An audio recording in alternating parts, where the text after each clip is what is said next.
Hello बच्चों, let's see the question genetic drift.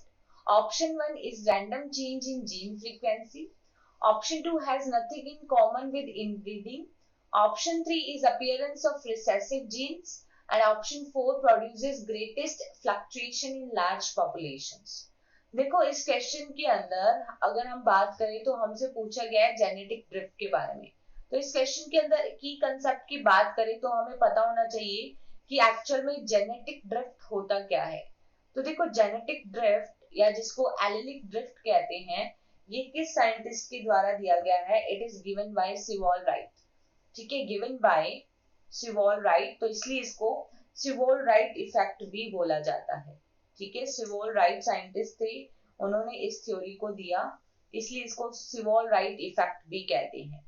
Genetic drift के अंदर हम देखते हैं कि क्या इसका डेफिनेशन क्या है। एक्चुअल में जेनेटिक ड्रिफ्ट होता क्या है कि जो जेनेटिक इंफॉर्मेशन के अंदर या जेनेटिक फ्रीक्वेंसी में जो रैंडम चेंजेस आते हैं, ठीक है, रैंडम चेंजेस जो आ रहे हैं, सडनली जो चेंजेस आ रहे हैं, random changes in genetic frequency, ठीक है, जेनेटिक फ्रीक्वेंसी के अंदर जो रैंडम चेंजेस आते हैं, ठीक है, between generation to generation, between generations, तो उसे क्या कहते हैं? इसे कहते हैं is known as genetic drift. इसी को ही जेनेटिक ड्रिफ्ट कहते हैं।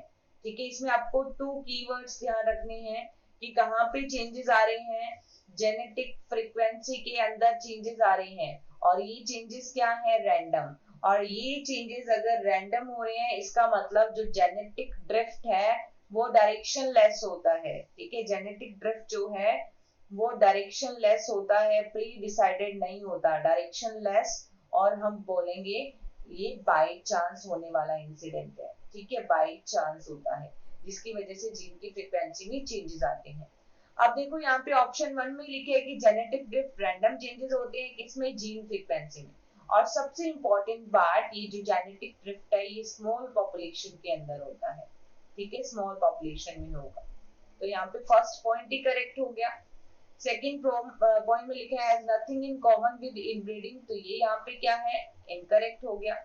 इस अपीयरेंस ऑफ रिसेसिव जीन्स, तो रिसेसिव जीन्स की अपीयरेंस ये बाय चांस होने वाला इवेंट है, तो ये कोई जरूरी नहीं है कि रिसेसिव जीन्स अपीयर होंगी ही होंगी, राइट। तो देखो, यहाँ पे बोला है कि ग्रेट फ्लक्चुएशंस क्रिएट करते हैं लार्ज पॉपुलेशन में, तो ये भी इनकरेक्ट है क्योंकि जेनेटिक ड्रिफ्ट स्मॉल पॉपुलेशंस में होता है। तो यहाँ पे जो इस कंसेप्ट के अकॉर्डिंग करेक्ट आंसर जाएगा, that is only option 1। Hope you understood this concept. Best of luck.